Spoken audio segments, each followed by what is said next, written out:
Q1. Explain in detail structure of hair and hair growth cycle. Common problems associated with oral cavity. 15 marks. Part A. Structure of hair. Hair is a keratinized filament that grows from the hair follicle present in the dermis of the skin. It protects the scalp, regulates body temperature, and enhances appearance. Diagram. Draw in exam. Draw and label. Hair shaft, hair root, hair bulb, hair follicle, dermal papilla, sebaceous gland, arrector pili muscle. Parts of hair. Hair shaft, visible part above the skin. Made of dead, keratinized cells. Hair root, portion present below the skin inside the follicle. Hair bulb, swollen lower end of the hair root. Contains rapidly dividing matrix cells. Dermal papilla, located at the base of the bulb. Contains blood vessels that supply nutrients for hair growth. Hair follicle, tube-like structure surrounding the hair root. Anchors the hair in the skin. Sebaceous gland, secretes sebum to lubricate hair and scalp. Arrector pili muscle, causes hair to stand upright during cold or fear, goosebumps.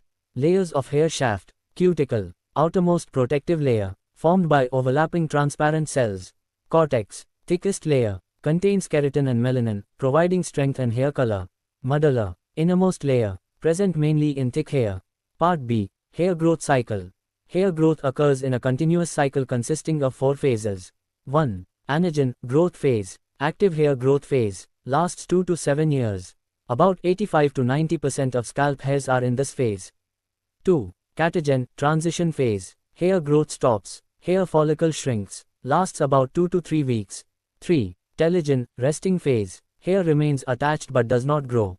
Lasts 2 to 4 months. Around 10 to 15% of hairs are in this stage. 4. Exogen, shedding phase. Old hair falls out. New anagen hair starts growing from the same follicle. Normal shedding is 50 to 100 hairs per day. Part C. Common problems associated with oral cavity. Dental caries, tooth decay. Caused by bacterial acid production. Leads to cavities and tooth pain. Gingivitis, inflammation of gums due to plaque. Symptoms, redness, swelling, bleeding. Periodontitis, advanced gum disease, can cause loosening and loss of teeth. Halitosis, bad breath, caused by poor oral hygiene, infections, or dry mouth. Dental plaque, sticky bacterial biofilm on teeth. Major cause of caries and gum disease. Oral candidiasis, thrush, fungal infection caused by Candida albicans. White patches appear in the mouth. Aphthous ulcers, mouth ulcers. Painful ulcers due to stress, trauma, or vitamin deficiency. Dry mouth, xerostomia. Reduced saliva production. Increases risk of dental caries and oral infections.